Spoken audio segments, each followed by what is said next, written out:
नमस्कार, good evening, बहुत स्वागत है आप सभी का। मैं हूं आपके साथ नैना यादव और लेकर हाजिर हूं हमारा खास शो इंडिया बोल रहा है। और अमेरिका में ट्रंप और उनकी ही पार्टी के बीच में खटास लगातार बढ़ती जा रही है। जहां पर ट्रंप H-1B वीजा का समर्थन करते हैं तो वहीं रिपब्लिकन सांसद मार्जोरी टेलर ग्रीन ने इसे पूरी तरह से खत्म करने का बिल पेश कर दिया। इन सारे तनावों के बीच में अमेरिका की राजनीति में नया भूचाल जरूर आ चुका है और भविष्य को लेकर कई सवाल भी यहां पर खड़े होते हुए नजर आते हैं। करेंगे इस पर चर्चा, बताएंगे H-1B वीजा और उससे जुड़े हुए विवाद की इससे जुड़ी पूरी ABCD। अमेरिका जहां पर पिछले कुछ वक्त से अपनी नीतियों को लेकर लगातार बवाल और विवाद देखने को मिलता रहा है। पिछले कुछ वक्त से लगातार चलता आया शटडाउन, उसके बाद में H-1B वीजा और लगातार हो रहे टैरिफों पर विवाद, एक के बाद एक सिर्फ विवाद, सिर्फ चर्चा या फिर ये कहा जाए मुसीबतें लेकर आता है। अब अगर बात H-1B वीजा की बात की जाए तो इसको लेकर विवाद और भी ज्यादा गर्माता हुआ नजर आ रहा है। अब समझिए, इसका केंद्र बिंदु खुद रिपब्लिकन पार्टी के भीतर छिड़ी तनातनी बन गई है। ऐसा हम क्यों कहते हैं, आपको मैं विस्तार से समझाती हूँ। राष्ट्रपति डोनाल्ड ट्रंप, उन्होंने हाल ही में एक बयान दिया और कहा कि अमेरिका को टेक्नोलॉजी और रक्षा जैसे खास सेक्टर्स में विदेशी प्रतिभाओं की जरूरत है, क्योंकि घरेलू स्तर पर पर्याप्त काबिलियत मौजूद नहीं है। उन्होंने H-1B वीजा प्रोग्राम की आवश्यकता को दोहराया और इसे अमेरिका की प्रतिस्पर्धात्मक के एक तरह से उसके लिए अहम बताया। लेकिन डोनाल्ड ट्रंप के इस बयान के ठीक बाद में उनकी ही पार्टी की तरफ से रिपब्लिकन सांसद मार्जोरी टेलर ग्रीन, उन्होंने पूरी तरह से इसे अलग मोर्चा खोल दिया है। उन्होंने कहा है कि वो H-1B वीजा प्रोग्राम को चरणबद्ध तरीके से समाप्त करने के लिए एक विधेयक लेकर आ रही हैं जो कि अमेरिकी कामगारों के हितों की रक्षा करेगा। मार्जोरी टेलर ग्रीन ने सोशल मीडिया पर बाकायदा अपनी बात स्पष्ट कर दी और ये भी कह दिया कि tech companies, AI firms, hospitals और कई उद्योग इस प्रोग्राम का दुरुपयोग करके अमेरिकी कामगारों को नौकरी से बाहर कर रहे हैं। उन्होंने ये भी कहा है कि अमेरिकी दुनिया के सबसे प्रतिभाशाली लोग हैं और मुझे उन पर पूरा भरोसा है। मैं सिर्फ अमेरिकियों की ही सेवा करती हूं और हमेशा अमेरिकियों को ही प्राथमिकता दूंगी। ग्रीन का bill technology, health care, engineering, manufacturing जैसे महत्वपूर्ण क्षेत्रों में अमेरिकी कामगारों को प्राथमिकता देगा। उन्होंने जोर देकर कहा कि भ्रष्ट H-1B प्रोग्राम को खत्म करना जरूरी है ताकि अगली पीढ़ी अमेरिकी सपने को पूरा कर सके। उनका यह भी कहना है कि हमें अब अमेरिकी कामगारों को सशक्त बनाना होगा, उनका स्थान लेना बंद करना होगा। ट्रेजरी सेक्रेटरी स्कॉट बेसेंट ने भी ट्रंप के बयान का समर्थन करते हुए कहा था कि उनका मकसद है विदेशी विशेषज्ञ आएं, अमेरिकी कामगारों को ट्रेन करें और फिर वापस अपने देश लौट जाएं। लेकिन रिपब्लिकन पार्टी के भीतर का ये टकराव ये स्पष्ट तौर से दर्शाता है कि H-1B वीजा को लेकर अमेरिका में गहरे विभाजन साफ तौर से नजर आते हैं। एक तरफ राष्ट्राध्यक्ष विदेशियों को अमेरिका की ताकत मानते हैं, दूसरी तरफ उनकी ही पार्टी के सांसद इसे घरेलू कामगारों के खिलाफ बड़ा खतरा मानते हैं। अब H-1B वीजा आखिर क्या होता है, क्यों विवाद है, ये भी जरा मैं आपको विस्तार से समझाती हूँ। H-1B वीजा एक अमेरिकी वर्क वीजा है जो विदेशी पेशेवरों को अमेरिका में अस्थायी तौर पर काम करने की अनुमति देता है और ये खासकर उन लोगों के लिए होता है जिनके पास में विशेष कौशल, उच्च शिक्षा या फिर तकनीकी विशेषता होती है। अब कैसे किस तरह के सेक्टर्स हैं, जैसे engineer, IT specialist, doctors, scientist, researchers, इसी तरह के तमाम अलग अलग पोजीशंस। अब इस वीजा के तहत व्यक्ति अमेरिका में 3 साल तक काम कर सकता है, जिसे 6 साल तक एक्सटेंड किया जा सकता है, यानी कि बढ़ाया जा सकता है। H-1B वीजा होल्डर्स को अक्सर अमेरिका में स्थायी निवास यानी कि ग्रीन कार्ड लेने का भी मौका मिल जाता है, उनके परफॉर्मेंस, उनके काम, उनकी डिमांड को देखते हुए। भारत के कई युवा, कई प्रोफेशनल्स इस वीजा के जरिए अमेरिका में नौकरी पाने का सपना देखते हैं, क्योंकि यही वीजा उन्हें अमेरिका की बड़ी कंपनीज में काम करने का या अनुभव हासिल करने का या बेहतर जीवन जीने की एक तरह से संभावना देता है। अब अमेरिका में इस पूरे टकराव के बीच में भारतीय और अन्य विदेशी पेशेवरों के लिए अमेरिका में रोजगार के अवसरों पर सवालिया निशान लग गए हैं। क्या आने वाले दिनों में H-1B वीजा प्रोग्राम पूरी तरह से बंद हो जाएगा? क्या इसके वैश्विक प्रतिभाओं के लिए अमेरिका के दरवाजे बंद हो जाएंगे? और सबसे बड़ा सवाल तो ये है कि क्या अमेरिका की आर्थिक प्रतिस्पर्धा और तकनीकी प्रगति को ये सीधे सीधे इम्पैक्ट करेगा? ये वो तमाम सवाल हैं जो लोगों के मन में बार बार खड़े होते हैं और आपके हर सवाल का जवाब जानने की कोशिश करेंगे। मेरे साथ में जो खास मेहमानों का पैनल जुड़ रहा है, एक्सपर्ट्स का पैनल, आइए जल्दी से आपको मिलवा देती हूँ। मेरे साथ में इस दौरान यूएस से ही रिपब्लिकन पार्टी की नेता पूर्णिमा नाथ कनेक्ट हो रही हैं और निपुण आलम बायन जी हमारे साथ में मौजूद हैं, विदेश मामलों के जानकार। मैं सबसे पहले पूर्णिमा नाथ जी आप ही से समझना चाह रही हूँ, या आखिर ये किस तरह के कॉन्फ्लिक्ट्स रिपब्लिकन पार्टी के अंदर ही एक तरह से नजर आते हैं, सरकार के अंदर ही एक तरह से नजर आते हैं, विशेष तौर से H1B वीजा को लेकर? Thank you so much for having me. नमस्ते।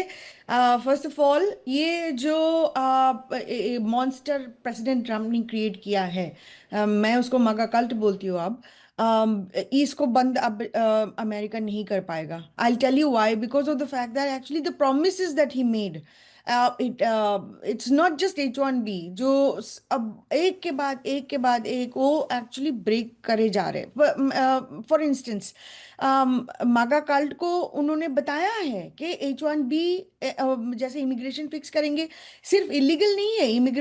H1B जैसा जो एक प्रोग्राम है, इट्स स्कैम है, उसको हटाया जाएगा। अभी हटाया नहीं गया। अभी 2 दिन पहले जो इंटरव्यू आया है, latest interview for president Trump, उन्होंने स्पेसिफिकली कहा है कि H1 हमें लीगल इमिग्रेशन लाना चाहिए और टैलेंट लाना चाहिए। एक 180 डिग्री शिफ्ट फिर से हुआ है। ऐसे ही डांस चलता रहेगा। आप वॉर ऑन टेरर बोलो या war on against other countries बोलो, he was an anti-war president and that's why I liked him, but he went 180 degree on top of it, on that as well. If you look at renaming defense, department of defense, उसको department of war कहा गया है। आप Venezuelan का boat उड़ाना है, या तो ईरान को बॉम्ब करना है, या कि रोज धमकी देना कोई कंट्री को कि हम पावरफुल कंट्री, हम कुछ भी कर सकते। This is dangerous trend, that is not what actually he communicated. अब एप्स्टीन फाइल लीजिए, उसको कवर अप करा जा रहा है वेरी ओपनली कि and every single day there is some bits and pieces of information is coming which doesn't make any sense at all.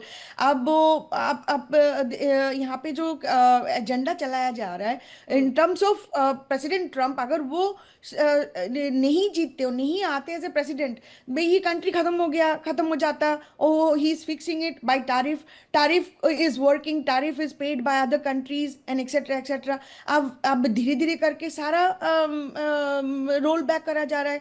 कल की बात है, बीफ और कॉफी और प्लस अदर एग्रो प्रोडक्ट्स में उन्होंने तारीफ हटा दिया है, टोटली रिमूव कर दिया है। तो ये जो मतलब जो कम्युनिकेशन है, it matters from a perspective of if somebody like लेकिन President Trump, Purnima the ji, president ये आखिर ये विरोधाभास क्यों नजर आता है? ठीक है, मेक अमेरिका ग्रेट अगेन का एक ही जो नारा लगातार डोनाल्ड ट्रंप की तरफ से या उनकी पार्टी की तरफ से, उनके प्रतिनिधियों की तरफ से लगातार दिया जाता है, लेकिन डोनाल्ड ट्रंप एक तरफ डैमेज कंट्रोल करने की कोशिश करते हैं, दूसरी तरफ उन्हीं की पार्टी की जो नेता है मार्जोरी, उनकी तरफ से एक दूसरा बयान सामने आ जाता है और ऐसा लगता है वो डायरेक्टली एक तरह से टारगेट करना चाह रहे हैं H1B वीजा या फिर उनके एप्लीकेंट्स को। Absolutely, and that is how I started saying that एक मॉन्स्टर प्रेसिडेंट ट्रम्प ने खुद क्रिएट किया, उसको आप कंट्रोल नहीं कर सकते हो। H1B को वो लोग एलिमिनेट करेंगे। आज मार्जोरी टेलर बोल रहे, कल कोई और बोलेंगे। निक फुएंटेस 2 दिन पहले मैसेज किया है ट्विटर में, एंड मागा is dead. But all those things are actually matters, because वो लोग बोलते नहीं, only handful of people are anti-immigrants and etc. This is not the case. I'm telling you, it actually matters. आपको TPU से ले लीजिए, Charlie Karki जो agenda है, क्रिश्चियन नेशनलिस्ट ड्रीम उसका था। आप वेदर इट्स एन कोल्टूर जिन्होंने विवेक रामास्वामी को लिटरली इंटरव्यू में बोला, I will not vote for you because you are an Indian. He was born in United States, he is a Hindu, because of Hinduness he is an Indian. अब तो हम जैसे लोग जो है, हम यहाँ पे काम करने आते हैं, यहाँ पे मिलिट्री के लिए हमें यहाँ पे रिक्रूट करके नहीं आ जाता। Again and again you listen to certain wordings called assimilation. हम कहाँ पे एसिमिलेट नहीं हुए? हमारे लोग तो सीईओ बन के बैठे हुए बड़े बड़े कॉरपोरेशन की। लेकिन प्रॉब्लम ये है कि मैडम, हमारे जो हिंदू लोग हैं ना, ये सिर्फ इंडिया की प्रॉब्लम नहीं है। हिंदू लोग हमेशा सेल्फिश रहा है, और in America also they have been selfish. आप मुझे एक CEO of a big company मुझे बता दीजिए, whether it's Nadella, whether it's Pichai, whether it's XYZ, कि हिंदू कम्युनिटी में के लिए कुछ किया है उन्होंने। आप लैरी एलिस को देख लीजिए, he is a Jewish guy who actually bot TikTok, and his goal is to make sure to use TikTok for Jewish goal. And this is not something that we actually see in our Hindu community. We are very selfish. We come to America for अपना pocket भरने के लिए आते हैं। Hindu community के लिए कहीं पे भी कोई आपको कोई दिखाई नहीं देगा कोई काम करते हुए। अब करेंगे भी नहीं, अगर बोलेंगे उनका जॉब भी जाएगा, उनका नौकरी जाएगा, उनका सीईओ पोजीशन से हटाया जाएगा, उनको हिंदू नेशनलिस्ट बोला जाएगा, उनको इधर से निकाला जाएगा। लेकिन अगर ना भी बोलो ना, that is the bitter truth, अगर आप ना भी बोलो ना, तब भी आपको यही होने वाला है। तो अच्छा है तो आप फाइट करके मरो, अच्छा है तो आप एक्चुअली डिफाई करो, डिग्निटी के लिए लड़ो, अपने रिस्पेक्ट, सेल्फ रिस्पेक्ट के लिए लड़ो। लेकिन पूर्णिमा जी, इसके माध्यम से तो एक बड़ा कंफ्यूजन क्रिएट करने की कोशिश की जा रही है ना। ये तो अपने आप में बड़ा कंफ्यूजन क्रिएट होने लग जाता है खासतौर से। और यही सवाल लेकर मैं जल्दी से एक बार निपुण जी का रुख करना चाह रही हूँ। निपुण जी, क्या अमेरिका की अब सबसे बड़ी पार्टी, इसको मैं ऐसे समझूं कि हाई स्किल इमिग्रेशन पर ही बट गई है, या फिर जो एक बड़ा शटडाउन का फेज एक तरह से अभी यहाँ की यूएस की जनता ने देखा, डोनाल्ड ट्रंप उसको बैलेंस करने की कोशिश कर रहे थे, क्योंकि शायद उन्हें बखूबी पता है कि खासतौर से H1B वीजा हो या फिर टैरिफ विवाद हो या बाकी उनकी सारी नीतियों को लेकर वो पूरी दुनिया भर में कहीं ना कहीं आलोचना का शिकार हुए। लेकिन जब उसको थोड़ा सा वो डैमेज कंट्रोल करने की कोशिश करें तो एक और इस तरह का बयान आ जाता है। क्या इमिग्रेशन पर ही अब एक तरह से फूट पड़ती हुई नजर आ रही है क्या? हाँ देखिए, बिल्कुल नैना जी, अभी मैं पूर्णिमा जी को सुन रहा था और उन्होंने जो बातें उठाई वो बिल्कुल सब सही है और यही अमेरिका की नीतियां इस समय चल रही हैं। देखिए, आज हम उस अमेरिका का सामना कर रहे हैं जो बहुत ही फ्रस्ट्रेटेड है और अमेरिका ये समझ नहीं पा रहा है कि उसकी पॉलिसीज क्या होनी चाहिए। देखिए, कुछ समय पहले कि हम वीजा के लिए फीस इतनी इंक्रीज कर देंगे ताकि इंडियंस आ ना पाए, जब लगा कि उसका कुछ रिएक्शन आ रहे हैं, कुछ नेगेटिव रिएक्शन आ रहे हैं, तो आप पॉलिसीज में कुछ चेंज करने का प्रयास कर रहे हैं। और अभी जो नई पॉलिसी आप लेकर आ रहे हैं, आप क्या बोल रहे हैं? आप ये बोल रहे हैं कि हम इंडियंस को बुलाएंगे और हम उनको कहेंगे कि आप हमारे अमेरिकन को ट्रेन करो, और ट्रेन करने के बाद यहाँ रुकना नहीं, आपको वापस चला जाना है। मेन डेट आप कहीं ना कहीं बात फील कर रहे हैं कि अमेरिकन जो हैं वो उतने ट्रेन नहीं है, वो तो इंटेलिजेंट नहीं है। 2000 मैं बात कर रहा हूँ, 2020 की बात कर रहा हूँ। HRD, अगर हम अमेरिका की बात करें, जो अमेरिका की HRD डिपार्टमेंट है, उसका मैं डाटा आपको देता हूँ। उसके डाटा के अनुसार 40% वहां पर डॉक्टर, इंजीनियर, साइंटिस्ट, यानी कि जो भी हमारे क्या है कि इंटेलेक्चुअल प्रोफाइल्स होती हैं, जो प्रोफेशनल्स होते हैं, दे आर 40%। हर तीसरा बंदा नासा में जो है वो इंटेड है, टैलेंट है। तो आप वो टैलेंट आपके अमेरिकन को दे के वापस चले जाएं। अब इस स्थिति में क्या है कि अमेरिका के डोनाल्ड ट्रंप पहले स्टैंड लेते हैं कि इंडियंस को बुलाना नहीं है, एक हेट जनरेट करते हैं, और बाद में हम देखते हैं, जो बता रही थी पूर्णिमा जी, बिल्कुल सही बता रही थी, कि हम देख रहे थे विवेक रामास्वामी के साथ बात हो, यानी कि जिसको हम लोग बोलते हैं ना रेसिज्म, वो रेसिज्म बहुत हाई पर। हमने ये भी देखा कि सड़कों पर इंडियंस को चुनकर पीटा भी गया है। ये भी बहुत सारी खबरें अमेरिका मीडिया से हमारे पास में आती है और हम उसको देखते हैं। यानी कि रेसिज्म आपने हाइप किया, अपने व्हाइट मैन वोटर्स को लुभाने के लिए आप जो कर सकते थे आपने किया, उस तरह के स्टेप आपने प्रयास किया। आप क्रिश्चियन कंट्री बनाने का प्रयास कर रहे हैं, उस प्रयास में आप कहीं ना कहीं हिंदू कम्युनिटी को आप टारगेट कर रहे हैं। तो बहुत सारी चीजें ऐसी हैं जो एक कंफ्यूज और फ्रस्ट्रेटेड अमेरिका के हमको देखने को मिलती हैं। तो मुझे ऐसा लगता है कि डोनाल्ड ट्रंप की जो पॉलिसीज बहुत कहना जल्दीबाजी में, अभी कुछ दिन पहले मैं देख रहा था कि हमारे जो आर्मी के जनरल, उनका कहना यह था कि ट्रंप जी को खुद भी पता नहीं है कि वो कर क्या रहे हैं और कल क्या बोल देंगे। तो इस प्रकार का एक अनसर्टेन, मतलब है ना, एक जो जिस लीडर के पास में क्लियरिटी नहीं, कोई विजन नहीं, बस आप तेजी से डिसीजन ले रहे हैं, चेंज कर दे रहे हैं, आपके डिसीजन के अंदर किसी भी तरह का स्थायित्व हमको देखने को नहीं मिल रहा है। जी। तो जो ये स्थिति है, ये कहीं ना कहीं अमेरिका की पॉलिसीज या अमेरिका के अंदर भी जो रिपब्लिकन पार्टीज हैं, देखिए डेमोक्रेट की बात अलग रही है, लेकिन रिपब्लिकन पार्टी जो है वहां भी आपको क्या दिखाई देगा, इस प्रकार की पॉलिसीज को लेकर कई तरह के आपको सेक्शंस दिखाई देंगे। हाँ। उनके अंदर कहीं ना कहीं इस प्रकार का फ्रस्ट्रेशन भी होगी कि हमारा लीडर कर क्या रहा है, क्या नहीं कर रहा है। हाँ, तो इसमें मुझे कोई लगता शक है कि नहीं। आने वाला समय अमेरिका में एक इंटरनल भी आपको खींचतान या एक संघर्ष आपको देखने को मिलेगा, सिंगल पार्टी रिपब्लिकन पार्टी के अंदर भी। देखिए, खींचतान तो मुझे लग रहा है अभी से ही नजर आ रही है, खासतौर से क्योंकि डोनाल्ड ट्रंप की कई ऐसी नीतियां रखी हैं जिसको लेकर पार्टी के अंदर खाने में भी अलग अलग सबके व्यूज होते हैं। लेकिन हाँ, मेक अमेरिका ग्रेट अगेन को बड़े स्तर पर भले ही सब सपोर्ट करते हो। मेरे साथ में अब यूएस से राजनीतिक विश्लेषक, भू राजनीतिक विश्लेषक डॉक्टर धीरज कौल भी कनेक्टेड हैं। धीरज, अगर आप तक मेरी आवाज पहुंची हो तो आपका भी बहुत स्वागत है। मुझे जल्दी से आप ये बताइए, बार बार H1B वीजा को लेकर जब टारगेट किया जाता है, पहले भी चर्चा हो रही थी, सबसे ज्यादा 70% भारतीयों के पास में H1B वीजा है या फिर वो अप्लाई करते हैं। तो मार्जरी की तरफ से जिस तरह से ये सीधा हमला बोला गया, टारगेट किया गया, तो ये डायरेक्ट और इनडायरेक्ट किस भी रूप में देखें तो ये इंडियन प्रोफेशनल्स के लिए ही है। नमस्कार, thank you for having me on the show. और अभी sorry I got delayed in connecting, लेकिन आपके कुछ पैनलिस्ट को मैं सुन पाया। इम्पोर्टेंट कंसर्न्स हैं और विदाउट रिपीटिंग जो बोला जा चुका है। देखिए, भारतीय talent, America is the tech exporter of the world, ये बात सबको पता है। हम सबसे एक्सपेंसिव चीज जो एक्सपोर्ट करते हैं वो सॉफ्टवेयर एंड टेक्नोलॉजी है।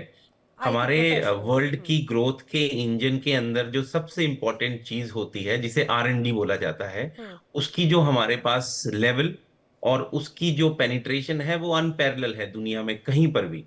और R&D के लिए आपको समझना पड़ेगा। देखिए, मैं खुद फिजिशियन हूँ, मेरे पास 10+ ईयर का एक्सपीरियंस है, 5 साल मैंने बेसिक साइंस रिसर्च किया है, तो मैं रिसर्च के बारे में आपको बता सकता हूँ। और कई मेरे पब्लिकेशंस हैं हेल्थ केयर साइंसेस के ऊपर, not in finance though, I have to claim that. लेकिन हैविंग सेड दैट, आपको ये समझना पड़ेगा, अगर आप एक ग्रोथ इंजन बनना चाहते हैं दुनिया के सबसे एक्सपेंसिव एक्सपोर्ट कंपोनेंट की, जो कि सॉफ्टवेयर है और टेक है, और अब AI ML और क्वांटम है AI का, मैं that's an area of my work. So उसके लिए आपको रॉ मटेरियल चाहिए, और रॉ मटेरियल क्या है other than semiconductor chips, other than computers, other than electronics, is human brain.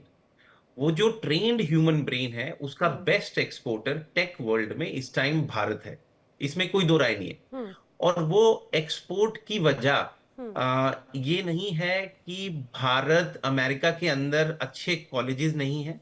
Matter of fact, मैं भी यहाँ पढ़ा हूँ, यहाँ वर्ल्ड के one of the top 50 colleges में अधिकांश से ज्यादा आपको यहाँ पे मिल जाएंगे।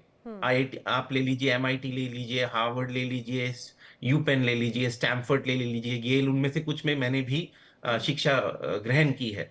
तो level of education is very different. लेकिन आप टेम्परामेंट लोगों में चेंज नहीं कर सकते। अगर कोई आदमी एक काउच पे बैठ के नेटफ्लिक्स के शोज देखना पसंद करता है बैक टू बैक, अगर कोई आदमी अपनी सैलरी का 150% स्पेंड करना पसंद करता है, अगर कोई आदमी कॉलेज से ड्रॉप आउट करना चाहता है, अगर कोई आदमी, देखिए मैं आपको पर्सनली बताऊं, मैंने कुछ नहीं तो हजारों स्टूडेंट्स को मैं पढ़ा चुका हूं। और एक बात आपको, आप भी पढ़ चुकी हैं कॉलेज स्कूल वगैरह में, आपने एक चीज देखी है, आपको अपने आप सेक्रीफाइस करने ही पड़ते हैं। आपको वो पार्टीज से हटना पड़ता है।